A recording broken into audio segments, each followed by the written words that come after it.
Thomas, it's up for grabs now! Thomas! Magic ball from Bergkamp to Patrick Vieira! Oh, would you believe it? Oh, right, what a way to get it! Fabulous solo goal by pierre-emerick.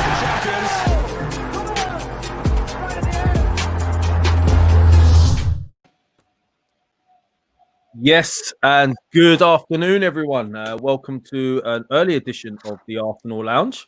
Hope everyone's going to make it today, and we're going to crack straight onto this special guest we've got on today, straight from the substitutes bench. We've been sort of warming up, waiting for the right time to bring him in, and here he is, Craig from the Same Old Arsenal, the pioneering podcast that we've all looked up to. How you doing, Craig?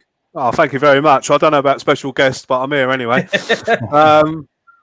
I'm very well, thank you, and it's a pleasure to come on here. I watch this podcast all the time. I'm a big fan. I like to watch it because I like to make Lee cringe in the chat because I can see him. Oh, is that you? Is that you? Oh, it's always me. Always me. That's brilliant. I'm going to feed you some more things to say. Oh, I love it. I love seeing him cringe because I know when he's read it because he can't help but smile. Did you see when he left the taps on the other one of the shows? No, I didn't see that. We've got that coming in a special clip. Keep an eye out for it. Oh, yeah, I can't wait to see that. Turkish, how you doing, brother? You good? Yeah, I'm good. Looking remarkably fresh. Looking remarkably fresh. You've been on about 10,000 podcasts over the last 24 hours. You're still looking fresh. Look the same. Maybe it's good lighting. Thank Amazon for that. Yeah, I've got no excuse. And my co-host and co-presenter, Shaheen, how you doing, bro? Very good. I'm very good. I'm happy we have Craig here. I've been looking forward to this for a while. So thank you for coming, Craig. And yeah, we had a good one today. I'm looking forward to seeing something on that drawing board behind you one day. Something exciting. Still haven't seen anything yet, so we'll keep an eye out for that. It's on the post. Before we start, I think, Lev, I just want to touch on what you said. It's true. Craig is a pioneer. When I think about it, he was. No, one sec, Craig. I'm talking here, mate. I don't want to hear from you right now. Yeah, Craig, you're on our show now, Craig. He was the first person to bring me on any sort of online, aside from going on AFTV, that is. And, you've done it for many other people too. And you've been going for a long time. So it's credit to you for all that because you're definitely a pioneer. You were someone in it before everyone else. Well, thank you very much. I appreciate that. Thank you. There you go, Craig. You see? We're kind to our guests, mate. But no, I agree 100% with Turkish. I didn't even know that he was had his first gig, should we say, on your show, and a few others you mentioned earlier on. So, mate, take the credit where it's due. You started this ship sort of thing. So let's crack on with it. Obviously, there's been a lot of toing and froing over the last couple of days. Things in the news.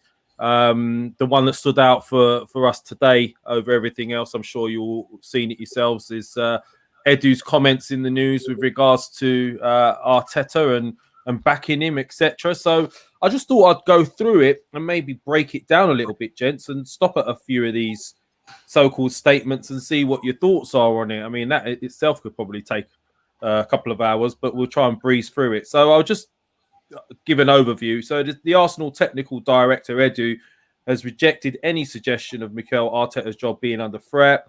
He believes there's a beautiful future, which is very difficult to see at the moment.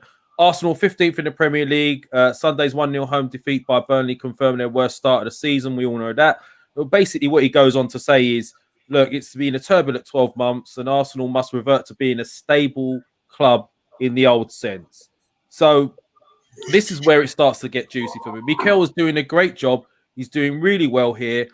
Edu said, if we're not if we're not talking about patience with Mikel, it's unfair. I don't want to go into all of it, but I'll start with that statement there, and I'll start with our deputant Craig. He says Mikel was doing a great job, and it's unfair to sort of judge him at the moment.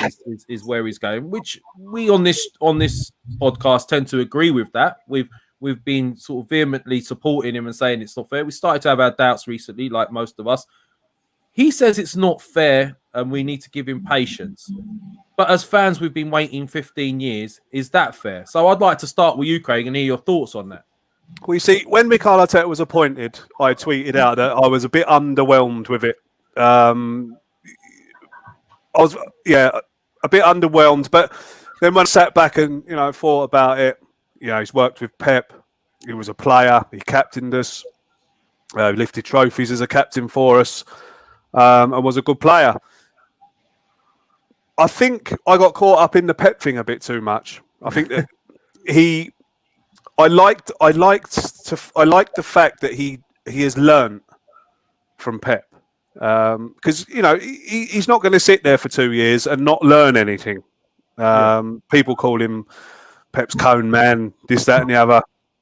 Whatever, that's fine. But I've been an avid supporter of Mikel Arteta, but last week, I don't want him out or anything, but last week he really didn't help the situation by picking the same dross week in, week out that he shows the faith in. It's starting to remind me of Arsene Wenger. Arsene Wenger showed blind faith in so many players, and they just absolutely shit on him. Take that 6-0 at Chelsea. He's 1,000. Was it his 1,000 in charge? Yeah. And they just laid down and took a hammering. Now, if I was Arsene Wenger that day, I'd have sold a lot of them. Mikel Arteta has got to do the same thing here, in my opinion. There's a lot of dross still in this team. Arsene Wenger couldn't get a tune out of them. I won't say Freddie Ljungberg because he was only there for a couple of games. Unai Emery couldn't get a tune out of them, and now Mikel Arteta can't get a tune out of them. Now, that's 4 managers I've mentioned there.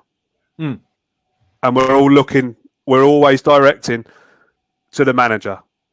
When are these players going to get called out? When is Aubameyang going to get called out? When's Lacazette going to get called out? When's Bellerin going to get called out? When is David Luiz going to get called? When is Pepe? Pepe, unfortunately for me, Pepe should be sold. Nowhere near good enough to play for this club. Whoever sanctioned £72 million to sign him, well, he's been sacked as well. But I mean, we all know why he's been sacked, because there was something dodgy going on with that deal. 100%. There is no way on earth that man is worth £72 million. Not a chance. He's just not good enough to be here. So my opinions on the manager, I agree with Edu. I think that we do have to give him some more time. I said I'll give him till the end of the season. I will give him to the end of the season, but that doesn't mean I can't be disappointed with what he does. I'm disappointed with the team that he picked against Burnley. We've got, look at the team news tonight now. Sorry, now if you wanted to come on to that, earlier, but Eddie Nikita starts up front tonight when Balogun should be starting up front. There is no excuse why Balogun shouldn't be starting up front tonight for Arsenal. I don't get it. I don't understand. And that's where he doesn't help himself. He came on against Dundalk. We were 1-0, 2-0. He came on, changed the game, assist, goal in his first 10 minutes. Then his reward for that is to be not even in the team. Not even the squad against Burnley. And here he is now again. I don't even know if he's in the team. Is he? Is he on the bench? I don't think so. No, he's not on the bench. I mean, if we're not careful, we have a very, very good player on our hands here, and if we're not careful, he'll go. So Mikel Arteta needs to do something quick, and he needs to fix it up quick. I know he's made some changes tonight. We'll go on to that in a minute. But yeah, I agree with Edu. Yes, I'm giving Mikel Arteta more time. Yes, I believe that Mikel Arteta can turn it round. But if Edu is saying that there is no way he's being sacked, then the board have got to back him, whether it be January or in the summer. I would imagine it would be in the summer because we all know the January transfer window is a load of rubbish anyway. But they have got to back him big in the summer. And if they don't, he'll be thrown under another bus. That's interesting you say that, Craig, because, I mean, that's pretty much how I've been feeling with regards to Arteta. Is the only place I can really continually fault him is putting his faith blindly in certain players, like your xhakas and your Bellerins and all of that. But also, you hit on a massive point for me there. He has done this quite, regularly with the likes. When Martinelli first came into the team, he was playing really well, dropped him almost the next game. Pepe scored a couple of goals, drops him next game. But then there's others that he keeps playing. So, Turkish, I'd like to go on to you with this as well. I mean, obviously, with the patience, I mean, as you know, being on our show as a regular, we're trying to be as patient as we can with him. It is very difficult, especially with the results, the way they've been going. we are trying to be patient. He is making quite a lot of mistakes. We are expecting that. Do you think it's fair to be asking for patience? I mean, in his defense, based on a couple of things Craig said as well, he can't get rid of this dross till the summer, or some of them maybe in January, but he can't get rid of this dross till further windows, so he can't bring any more in. So is it fair to say that he should be getting the patience? What's your opinion? To be honest with you, in all honesty, considering the way we've been treated as a fan base and what we were told moving into Emirates about in 10 years competing, I think we've been the most patient fan base you can ask for, especially in the big six already. We was the most patient maybe 4 or 5 years before Wenger was let go. By that time, enough was enough. That's why everything happened with Arsene Wenger in the end, because although I'll give him credit for keeping it together and getting us top 4 so consistently under these obvious restrictions that we've seen unfold over the last 2 years, under Emery and under Arteta, we've seen things firsthand that they can't protect. Wenger was the man for all of that. And since then, to ask us for patience 2 years after, 2 managers after, 2 directors of football after, 2 different structures after your decision to let Wenger go, who's going to hold responsibility for all these failures? At the end of the day, as much as Edu comes out and says we have to be patient, I know we have to be patient. I know we're not going to be challenging for...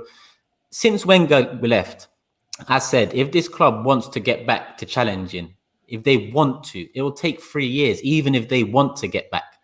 Yeah. That means proactive transfer windows, getting rid of the deadwood and bringing in quality, being shrewd about it too. It would still take 3 years. If you've got a board and owner like we do, it's going to take a lot longer. Double, triple, maybe never, maybe until it changes completely. So to ask for patience, I understand it needs patience, but it's cheeky of them to ask for patience because only a few months ago, they've been doing the same things they've been doing for the last 10 years. It's just a different face to it. Giving Willian a 3-year contract does not make any sense. That's the same mistake we've been making year after year after year, but we've done it again under the same people now telling me we need to be patient. Patient with who? You told us that Willian will make an immediate impact, and we all thought that. Even I thought that. I was critical of the signing, but I said we'll get 1 good year out of him. That'll be the first. We're not even getting that. He's been. I think he's been dropped tonight. At the end of the day, Edu now comes out and says we have to be patient with him. He's a 32-year-old. How patient can you be with a man that's been here 7 years already? He hasn't had to move house. He hasn't had to do anything much. I heard the other day Luiz was had to adjust to turning left on the road instead of turning right. What kind of nonsense is this? And it's always Arsenal Football Club that these things come out in. Yeah. Like we've run this club, not we, because it's not the fans. The fans have been patient, but that patience in hindsight was very, very stupid of us. And I hold my hands up to that too. Very stupid. Van Persie's letter, we should have taken more notice. But in essence, we ignored the signs again, and here we are. So I struggle to be patient from Edu right now and anyone connected to the club at the moment.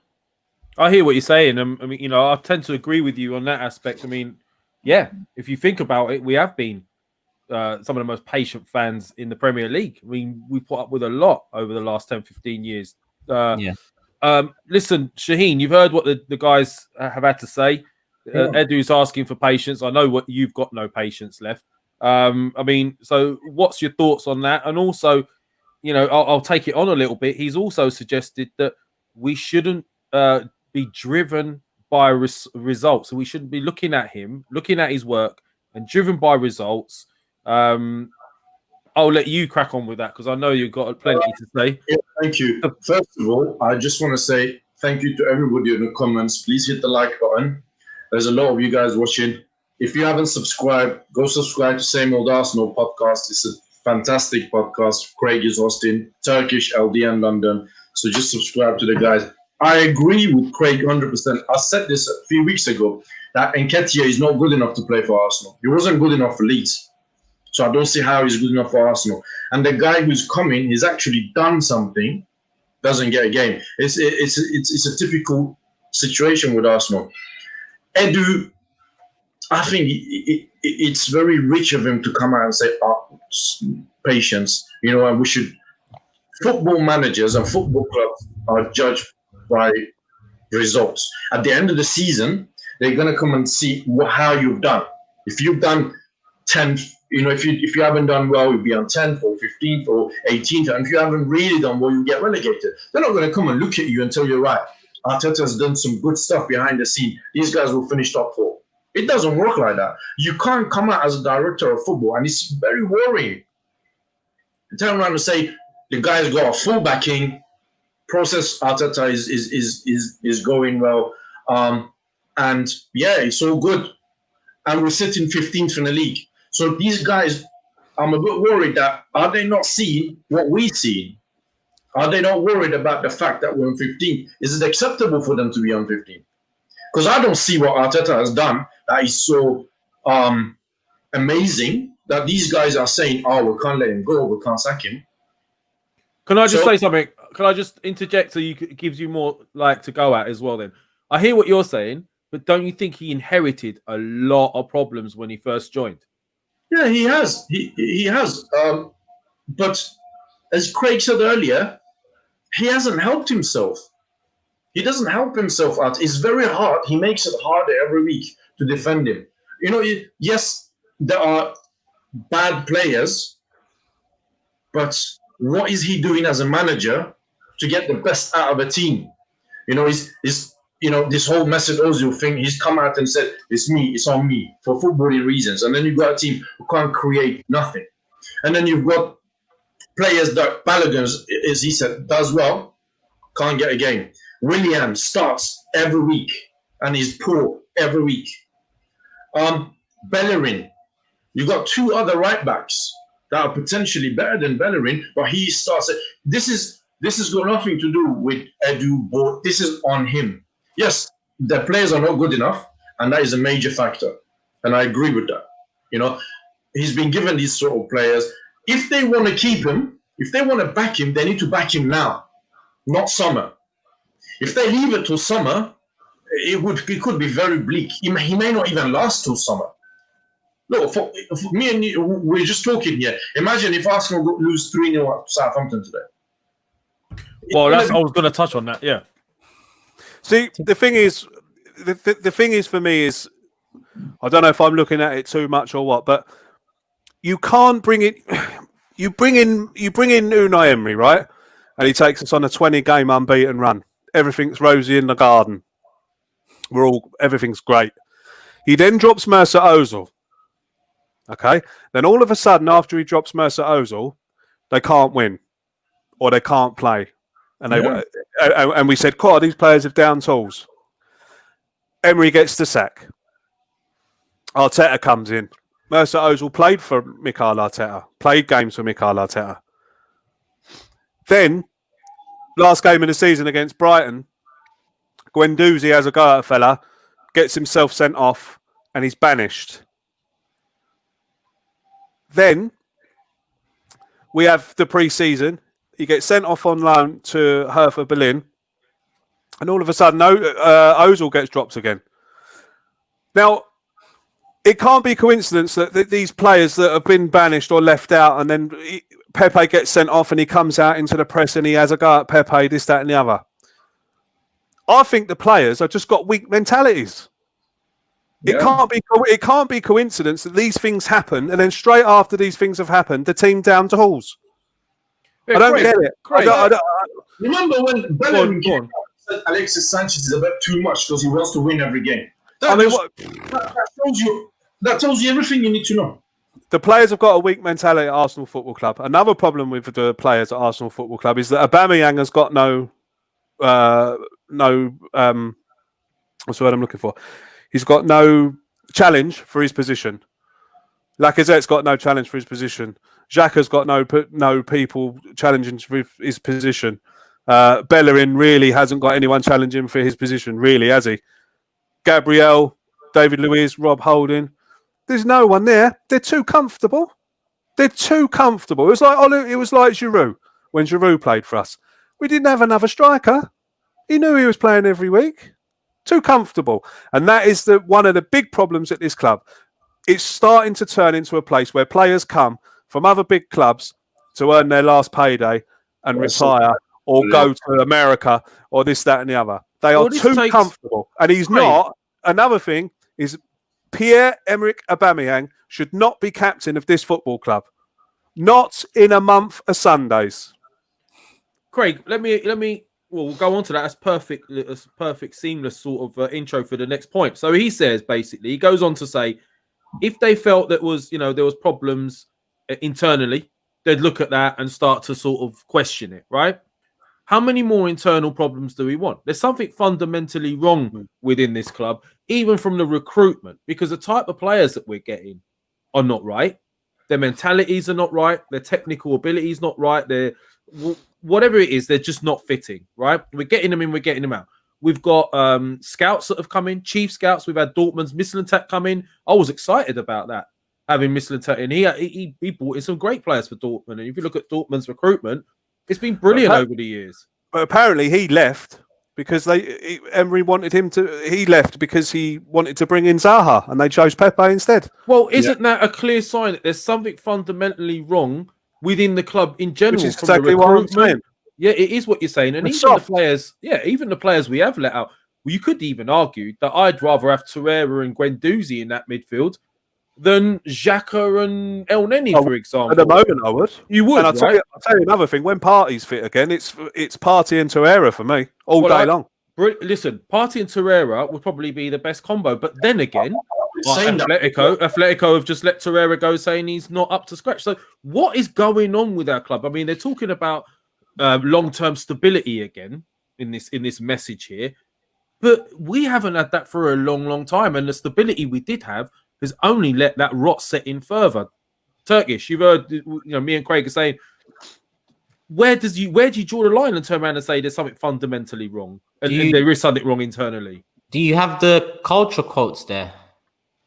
The culture quotes. Let's have a look. Remember he said something like he said something about it's a tough ask. We're changing the whole culture of the club. Yeah.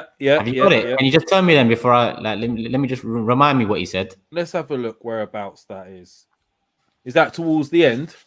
I can't even remember. I can't remember it. I don't know if I've got it right here, but I know exactly what you all remember him saying something about culture. Yeah, about the culture, redoing the culture, getting it right, and all that sort of stuff. And when did the statement come out?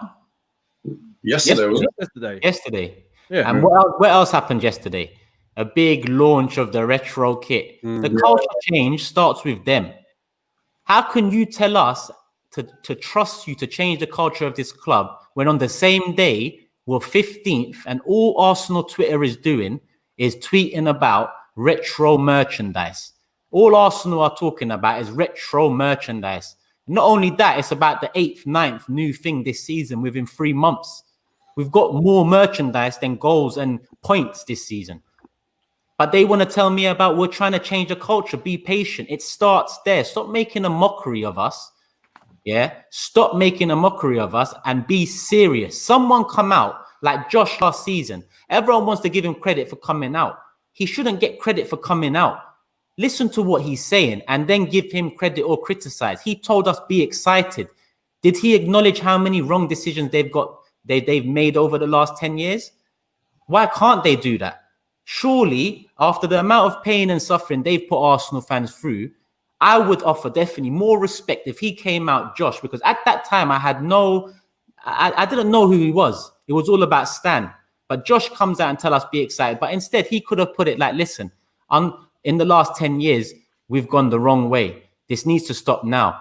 We have ownership of the issues that we faced and we need to rectify them. But nobody is taking ownership. Instead, they're being cheeky, saying, be excited. Instead, they're saying a culture change while releasing another kit in 15th position. I'm sorry, but the more I talk about it, Edu is sickening me. Yeah, bro. You know what? Turkish, you're absolutely right, man. That's one of my biggest things with this club. They think us fans are idiots. They think we don't see these things. They think we don't get it. Let's put a few kits out. Let's, on Twitter, do all of these things. We'll come out. We'll make a few statements. We're changing the culture. Who has brought Edu here to change the culture? Who told him to change the culture? Well, brother, you need to get results on the pitch. You're 15th, and you're concentrating on changing the culture. So they're selling the legacy, aren't they? They're selling the old days. They're not selling today, are they? No. And someone in the comments here just said, "Come on, that's Adidas." But Adidas are at other clubs. Don't Man United? Ain't Man United Adidas? Yep. Do you see a Man United retro kit coming out all of a sudden? I'm not sure if they've got 8 training kits. Arsenal have about 7, 8 training kits. Man United are a bigger club than us. So surely, if it's Adidas doing it, they would utilize that more. But surely Arsenal are pushing Adidas to do it, saying, listen, we've got a fan base full of fucking idiots. Bring out what you can. Pink, blue, yellow, red, silver, gold. It doesn't matter what color you put. Put the old badge on it one day. Put the new badge on it another day. Put the cannon on it. Put the old Adidas logo, the new one. It's the club pushing it. Otherwise, you'd see Adidas do this with everyone. But they don't. They take the piss out of us because Arsenal allow them to. We were discussing this on another show, weren't we? We were saying that the problem is right now is the board and everyone else. Craig, I'd love to hear your take on this as well. We were saying, look, they've taken over a very successful club, huge history. A lot of the fan base that we've got at the moment are the people that were growing up watching your Henrys and your Vieiras and all of that. That's the legacy, yeah? But where is the new legacy coming from? And how long can they continue to make money when maybe in the next 5-10 years, those fans aren't going to be as much because you're going to have people sporting Chelsea, City. You're not going to be sporting Arsenal the way we're playing right now. How long can they take advantage of this previous legacy before they realise that results on the pitch is what makes that brand? Well, the previous legacy is where we find ourselves now. I've always said, and people might laugh at me, winning the league unbeaten as a fan, absolutely fantastic. But for this club, it's been a massive hoodoo for this club, right? Because you've got that generation of fan then, right? We win the league unbeaten. We move to the Emirates. We move to this beautiful 60,000 seater, beautiful 60,000 all-seater stadium. We've won the league unbeaten. We've got a great core of a team. We're going to go on now, and we're going to take over the world. That's what I thought. I do feel sorry for Arsene Wenger just a teeny bit with the move to the Emirates, because although when we went to the Emirates, we were going to do things correctly as a football club, we were going to promote within, we were going to bring in the youth players, we were going to have a good young side. When we moved into the Emirates, the money came in. You had your Roman Abramovich came in and blew it wide open. Yeah. Just throw money at Chelsea. Yeah. There you go. They win the league. They win the Champions League. They get to Champions League finals. This, that, now, all because of money. And we never had the money. We never had that backing. So that's what set us back after we moved to the Emirates. The thing about it is, I can't see where the next legacy is coming from, because we've already said it. We sit here tonight, and there's a team of players there that have failed to do anything under 4 managers. So, where is the new legacy? Where is it? Is it?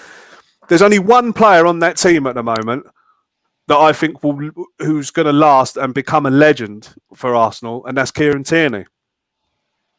I think the team should be built around him. I think Kieran Tierney should be captain. That kid came out and gave an interview after the Burnley game. Where's aubameyang? Where's the captain of this club?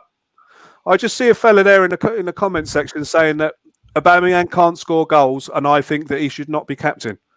Aubameyang should score goals whether he's captain or not. He's one of the top strikers in European football. Just because he's got a captain's armband on, that doesn't make him score goals. Take the armband off it. He shouldn't be captain. Why is he captain? Because he's the most... What? He's our best player? What? Yeah. Our best player? Because they needed him to sign a contract. Oh, this is it. And it's happened so many times. Van Persie was made captain. Sanchez was made captain. They gave Theo Walcott the band because it was his birthday. Do you remember when... Craig. Against Chelsea, innit? I remember that. I mean, that's what the captain's armband is at Arsenal at the moment. Do you think Tony Adams will give up the captain's armband because it was someone's birthday? That's a great point. They was just been handing that captain's armband all over the shop. Got a spinner in the middle of the dressing room. Who's going to be captain today? Last thing, as a club, we offer to someone to make them stay, sign a contract, and after that, we've got nothing. Because every time somebody became the captain, they left. Yeah, I mean, look, Russ Morgan's got it there. The captain's armband has meant nothing for 15 years, and he's right. And I can see it. I'm sure other people can see it. I've said it to Lee on numerous occasions. Can I just want to ask the chat something, because I don't think anyone will know here. I know you've been watching that chat. If anyone sees Emery at Villarreal or Emery at PSG and Emery at Sevilla, let me know. Did he pick a captain consistently? Because I look back at Emery picking 5 captains, and I thought when he picked 5 captains, he's trying to make a captain out of one of them. He expects one of them to try and stand up and lead, and then he can mold a captain. But obviously, we criticised him for maybe not picking a captain. But like Craig said, we don't actually have that leader figure in there. Do you know what, right? The way Emery done it, I kind of don't mind it because, and I'll tell you why I don't mind it, because Xhaka was picked as captain. Now, if those players in that dressing room or in that squad on the training pitch show that much respect towards Granit Xhaka, then I've no problem with that. If they've picked him to be captain, that obviously means that whoever's voted for him, they look up to him or they think that he's got the quality to do it. I mean, he was captain of Switzerland. He was captain of, the team he came from, Mönchengladbach, was it? Mönchengladbach, yeah. He was captain of them as well. But again, he's come here and he's another player that's just gone, whoa, like, I just don't get what's happened to him. I apologised on Twitter the other night for sticking up for him when the first time when he walked off the pitch and he got booed off the pitch. Yeah. But then he does, we come out against Burnley. We're on top. We look like we're going to actually, get there, score a goal, and then he goes and does what he does. I just don't understand why he just didn't make the tackle, get up, take his yellow card, and why did he get involved? That's the weak mentality you're talking about. Exactly. Craig. It's a weak mentality. Yeah. Do you remember when, I don't know if you can remember, it was a couple of years ago now, but it actually made me stand up out of my seat at home. We were playing Norwich away. Excuse me. One of those Norwich players bundled Alexis Sanchez down into a photographer's pit. Yeah. Like brickwork. Not one Arsenal player went over to that player who bundled him in. Not one. That's a lot of incidents like this, Craig, where things has happened. Yeah. No one goes to no one's aid. No one. And then we've got people slagging off Kieran Tierney because he wanted to have a go at that fella who got Pepe sent off. Yeah. Like, what is this? This is football. You're supposed to be a team. That fella has got one of his teammates sent off. All right, he dived, but Pepe shouldn't have done it. But we need players like him. We need 11 of him on the pitch. No one take the piss. If we had 11 Kieran Tierneys, we'd be up at the top of the league. I'm telling you now, we would. It's interesting you say that as well, and I'll put this out to you guys as well, because the weak mentality that you're talking about, that's been seeping into this club season upon season for a long time now. And those players that we used to have, your Adams, your Vieiras, your Keowns, all slowly phased out. Yeah. And we went through that sort of era of a lot more smaller players, didn't we? I think Wenger was trying to sort of recreate the Barcelona model, whereas we used to have this solid midfield outfit and solid back four, etc. So they're talking about this old, the stable club in the old sense, but they don't talk about bringing that back on the pitch. Where are the types of players that are going to bring back that old mentality that we used to have? We're buying the wrong players. That's why. Sorry to butt in. No, 100%. We should be buying players from the Premier League. We should be buying Premier League proven players. I don't want any more players coming from the continent that have scored 20 goals in the Farmers League in France, and they think, oh yeah, bring him in. He'll do us a job. Pepe, right? Go on YouTube and watch Pepe in France. He's like Messi. But they were using him differently, though, weren't they, Craig? Bring him to the Premiership. He's useless. Yeah. It's a risk. I mean, people might not agree with me about Pepe. That's fine. If you think Pepe's going to do something, I hope you're right. I'll eat a big slice of humble pie. but we need to start signing players who are in the Premier League. There's so many. You got Jurgen Klopp, right?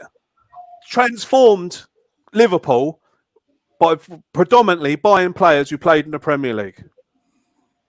You know what, Craig? You're 100% spot on. And I said this point a couple of seasons ago when, as a club, we were crying out that we don't have money.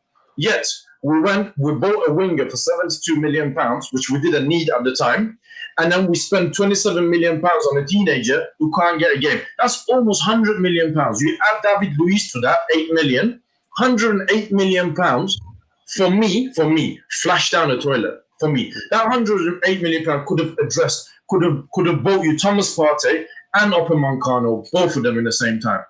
Recruitment is one of the major issues in the football club. And now they're talking about loaning out William Saliba. It doesn't make sense. You buy a £27 million player, can't even get a game. And just before I'll come back to you, Lev, I just want to say we've got about 500 and something people watching. Crazy support. Subscribe to Same Old Arsenal podcast, Turkish LDN, fantastic podcast. Don't forget us. You love them. And us as well. Yeah. Subscribe to us as well if you don't mind, guys. If you're at Turkish, you've been sitting quietly, and I don't often say that, bro. You've been listening to hear what we've been saying. I mean, recruitment is a major issue. They're talking about all this stuff that we should be doing as fans. When do we get to be listened to? They've been telling us for how long what we should be doing, etc. When do they start listening to us? We were discussing this the other day. We could even be part of a new fan era that's just constantly fighting their clubs because their clubs are being taken off them for corporate reasons. It's no longer about us anymore. When do we start being listened to, mate? And what is going on with all this poor recruitment internally and performances on the pitch? I don't think we're ever gonna be listened to be honest. I can't really pinpoint when. They're not under this ownership anyway. They're going to do what they want to do, and even if they get it right, it's not. They're not going to look at it as listening to us. They're going to definitely be egotistical about it and take it upon themselves. They told us be excited because they knew Nicolas Pepe was coming. That pretty much shows that they don't really know much about football, because we need more than Nicolas Pepe. I'm not going to put Nicolas Pepe down because I give players 2-3 years, especially given the platform at Arsenal, and I give them 2-3 years and consistency. And obviously, I can't say the same for Willian because he's on the other side of his age and career, so it's a different case. But with Pepe, he's young, he's come in. He hasn't played 5 league games in a row in 2 years at this club. He hasn't played. Willian's played 8 league games in a row this season, but Pepe in 2 years hasn't played 5. And when he has played, he's played with Eddie one day, he's played with Oba one day, he's played with Laka one day, all up front. He doesn't play with an attacking mid. He plays with Bellerin behind, Maitland-Niles behind. It's chopping and changing all the time. So in regards to Pepe, he has been a letdown. He definitely looks like he isn't worth what we paid for him. But I'm hoping for the best with that one. But the best needs a good platform. We're not going to see the best of any of these players if we don't have a good platform, and that means getting rid of most of these players. I think what Shaheen said is right and wrong at the same time. We have to look back at money misspent because we've been starved of it. But we are such a big club and a big brand. And I know our profit margins are very different to other clubs now. But we have an owner that is one of the richest men in the world. He can make things happen. So I say right and wrong because, yes, we misspent the money. But look how many other big clubs misspend money. Kepa was 70 million. They misspent that. They moved on pretty swiftly. Morata was 75 million. They misspent that. They moved on quickly. Lukaku, 75 million, moved on quickly.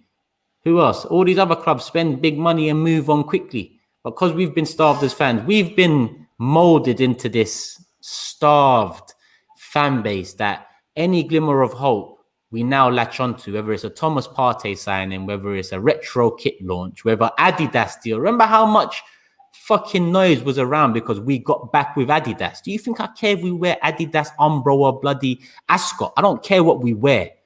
The badge is what matters, not the fucking brand on the other side. I draw the line at Pony. They were terrible. Yeah, okay, I get that. I understand that what's behind that. But the brand doesn't matter to me. It's the badge that matters. But our fan base make a big deal out of everything, even down to Gabriel, who looks like a good signing, but following his playing, tracking his Addison Lee. Come on. So we've become this fan base that pretty much deserve a lot of the flack we get. We deserve a lot of the banter we receive. We bring it on as fans. The club brings it on as a club, as a business. The players bring it on as players. And I have to say players like that because some of them, I can barely make a case for them. It's all embarrassment at the club. This leads me on perfectly. Again, Turkish, thank you. Because this is my next question. I'm going to put this out to Shaheen and then you guys can jump on it as well. So how much of this is our own fault as fans? Because, quick shout out to Aaron Benjamin. I've seen he's done a couple of super chats. He's always hitting the 499. We're going to call him 499 from now on.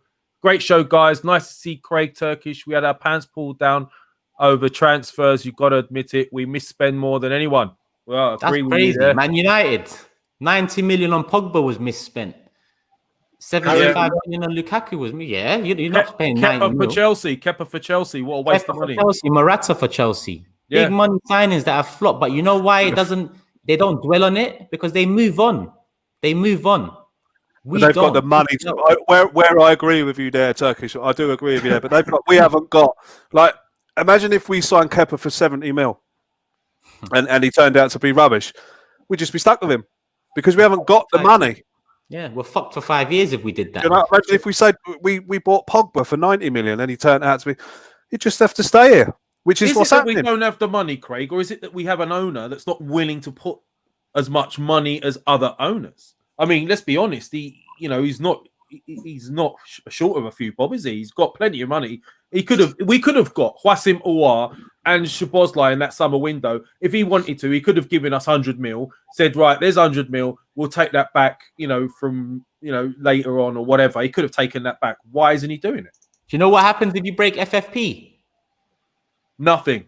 You know what the worst case happens if you break FFP? You're chucked out of European competition. Who's fed up with the Europa League here? We all are. Yeah, let's break it. Go and do something and at least take that risk and do. I'm not even saying be reckless because at the end of the day, this club has more money than they let on. So where do we take ownership then for our part? Because I think personally, what's happened is we've had that massive sort of time of success with Wenger during the early 2000s and just before that, and it was all going well. We got spoilt a little bit as fans, admittedly. But where do we say it was our fault? We've sat quietly, and let's be honest, season upon season for the last 10 years, we could see this coming. We as fans can see it coming. I don't know how people internally can't see it coming. So where do we draw the line as fans where we could have said, go on, Craig. That's why I say winning the league unbeaten was a bit of a hoodoo, because now everyone expects us to win the league unbeaten every year. And if we don't, see, some Arsenal fans think that Arsenal have got this God-given right to be in the top 4 every season. Why? Why have we got a God-given right to be in the top 4? Why?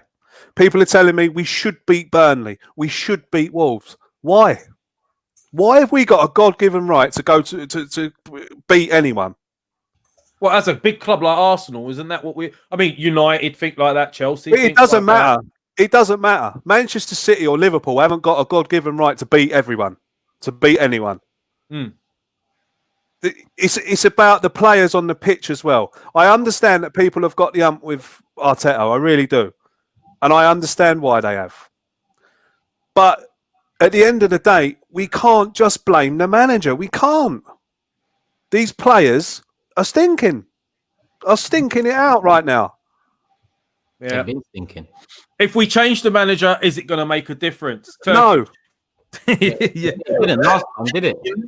Give you, I don't know, one month and a half, 2 months, some semi-decent result. But then ultimately, we'll be back to where we are now. Yeah.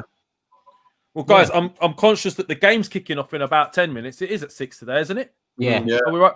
So because we're playing late on Sunday, so I'm not sure why we're playing early. You know what? It's a shame as well because this chat's getting warmed up. I'm starting to enjoy this. So we'll have to have you back, Craig.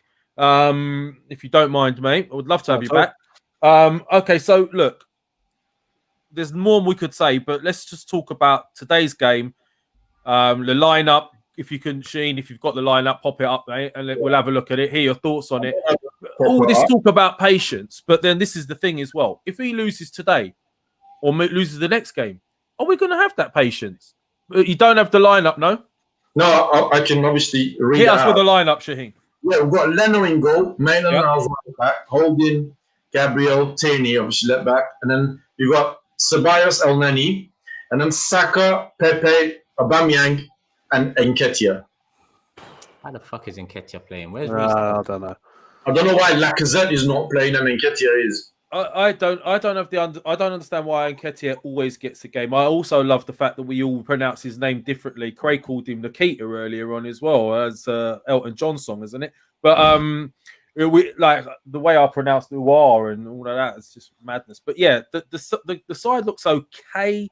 I don't understand how Nketiah gets in, and I'm personally not a great fan of Holding. Your thoughts on the lineups, guys? Who cares? Who cares? Who cares who they put out there? Exactly. If it's not the young ones with some energy, or if it's not the Thomas Partey, Tierneys, and Gabriels, who cares? Because you could pick any two from the middle of what we have in midfield without Thomas Partey. I don't give a shit if it's Willock and El Nene and Ceballos and Willock. I don't care what combination you put there. Why should I? Holding, I don't like Holding, but I don't like Luiz. I don't like Mustafi. I don't like Socrates. I don't like anyone else there. Chambers, even if he returns, he's had enough chances too. But we're going to forget how many chances he's had and say, throw in Chambers. Let's see how he does. And give him a new signing, isn't it? Like a new signing, yeah. Ozil's going to be like a new signing in January, I reckon, as well. Going away with Niles, he plays instead of Bellerin. Am I confident about that? No. You know what, Turkish, yeah? For me today, Arteta didn't have a lot to lose. Because if he went out there and we lost, everybody would moan, but then we'll be like, we were on a bad run. He should have just gone out there. It's before Everton away. It's the last game he's got at home before a difficult game is coming up. I reckon he should have just gone proper out for it. Make changes. Bring in Balogun. Why? Nketiah, he hasn't really done a lot for me to say, this is the guy that is going to come in today and he's going to make a difference. No. Nobody is overwhelmed. It's very underwhelming and nobody is really confident. He hasn't, again, for me, really gone for it. He hasn't. He's just, again, played it a little bit safe, more or less. I'll tell you what, if Bellerin didn't get suspended, he would have played today. If Xhaka didn't get a red card, he would have played today. I don't understand. Why doesn't he go with Balogun, Smith Rowe, these types of players that know what it's about? He's afraid. He's afraid. I like Smith Rowe. I think he's a great talent in comparison to someone like Willock. I prefer him. But that's where my one gripe is with Arteta. He does keep making the same mistakes again. But we are running low on time, guys, so I'm going to push you all for predictions. So I'm going to give mine first. As Clubber Lang said in Rocky 3, my prediction, pain. Whatever way it happens, it's going to be pain. One way or another, through that game, we're getting pain. Whether we win or not, I don't know. Guys, Craig, what's happening today? Are we winning? We win tonight. We win tonight 3-1. Yeah? 3-1. Confident. 3-1. Is that Vix you're sniffing there? You sure? No, it's not. No, it is. Yeah. It is. I'm joking. Turkish? Craig's funny. He was flipping all show, and then when he asked for the prediction, he's like, 3-1. Yeah. Man, I've got to do something, Turkey. I get it, Craig. I get it. We don't want to say we're going to lose, do we? I'm sick of it, mate. I'm sick of all the negativity. I'm sick of where we find ourselves. Look, man, I'm like all you lot. I'm like everyone. I'm like everyone who wants Arteta out. I don't want to see my club where it is. I don't want to see my team playing football like they're playing. But look, Edu's come out and he said that Arteta ain't getting sacked. Instead of sending abuse to Granit Xhaka and Pepe and this and that on Twitter, why not send them a tweet to say, come on, boys? Do you know? Come on. Instead of tweeting them they're rubbish and F off and all this business. Let's just try and be what we're supposed to do. Let's just try and support the players. I know it's tough at the moment. And I've sat here and said, drop this fella, drop that fella, drop that fella. But he's not been dropped. And he's got this shirt on. So I have to support him. I'm with you on that, Craig. I'm with you on that. You're a fan for life, 100%. I'm not as nice as Craig. I'm not gonna say do that, but I'm not gonna say don't do it either. Listen, I understand as fans, sometimes it can get a bit crazy. Just don't cross the line. That's all it is. You can offer opinion, you can criticize, you can praise, but crossing the line, blind positivity is just as bad as blind negativity. They're just as bad as each other. You're blind either way, you know. So I don't condone abuse and stepping over the line, but critiquing is fine by me because these players, it's enough is enough. Prediction, I'm just going to say 1-1 because I don't know what else to say. Because if it's not 1-1, it's going to be towards Southampton, what I'm predicting. And it hurts me to predict that.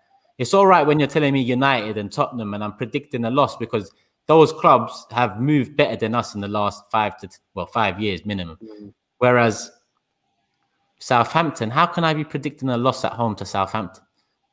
I'm just going to have to say 1-1 because I don't know. It's crazy. It's crazy. Shaheen, you've heard what these guys' predictions. And also, very quickly before we go as well, before we all go, I'd like to also hear this confidence, vote of confidence that Edu's given us. If we lose a couple more games, are they still going to stick with Arteta? I'd like to hear that as well. But prediction, Shaheen. Look, I thought we'll win today, but then I saw why not. And it doesn't. I have no confidence. And you know, Arsenal, we've got this curse that the old players come back and they will have a blinding game and feel like they're going to smash it tonight. Walcott's going to look like Prime Messi tonight. I'm going to go for a 0-0 diplomatic draw. So Walcott's going to have a great game, but it's still a 0-0 draw. That sounds about right. It does, doesn't it? Yeah. Okay, all right. And then let me throw this out to everyone before we go as well, yeah? If he loses the next couple of games, do you really believe this statement telling us how we're going to give him loads of time? Is it really going to happen, even if he loses the next couple of games or loses suddenly 2 or 3 out of the 5? Yeah, well, we'll see. Like there's a fellow in the chat there quite rightly pulls me up and says, I'm going on about a weak mentality, but I said I'd back Arteta if we were in the bottom 3. Oh. The reason why I back Arteta if we're still in the bottom 3, it's not up to me. It's up to the board, isn't it? I can still back the manager if we're in the bottom 3, which I think is ludicrous to say. But who knows? We know we're not too big to, we're not too big to be down there. But it's up to the board now. If the board are telling us that they're back, like Edu's come out and said that they're backing him, and it's stupid to even suggest that Arteta's to be sacked, this, that, and the other. We're going to see, aren't we? Because if he loses tonight, I think we got after this Chelsea next, isn't it? Yeah. Everton. Everton, Chelsea, Man City. Man City, yeah. If he loses those games, it was a brave statement from from Edu with those games coming up. Then we'll see. Yeah. Turkish.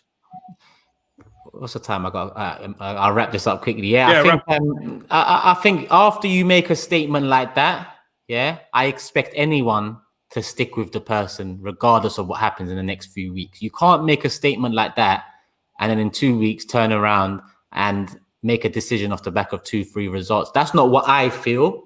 That's just what I feel of someone's character. If I want to trust someone, you can't be doing that. So it's a bit of a catch-22 there in there. Because you make that statement, you stick with that guy, regardless of what happens.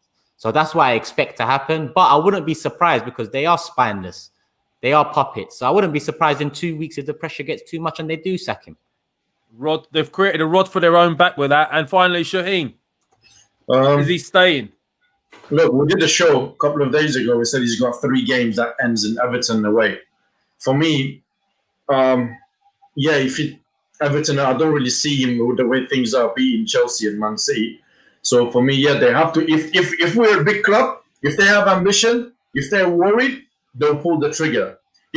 And you know what? If they're not going to do it, then they've got to back him proper. And then if Arteta goes, Edu, Vinay, the whole lot of them need to go with him. I know you keep saying that. You want them all out, don't you? Yeah. Well, look, guys. Game's about to start. We're real fans. We're suckers for punishment. So we're going to watch this. Hopefully we get a win. I'm sure if we don't, it'll be crazy tonight. Turkish will be going for 24 hours straight. So guys, listen, pleasure having you all on. Craig, I really want you back on, mate.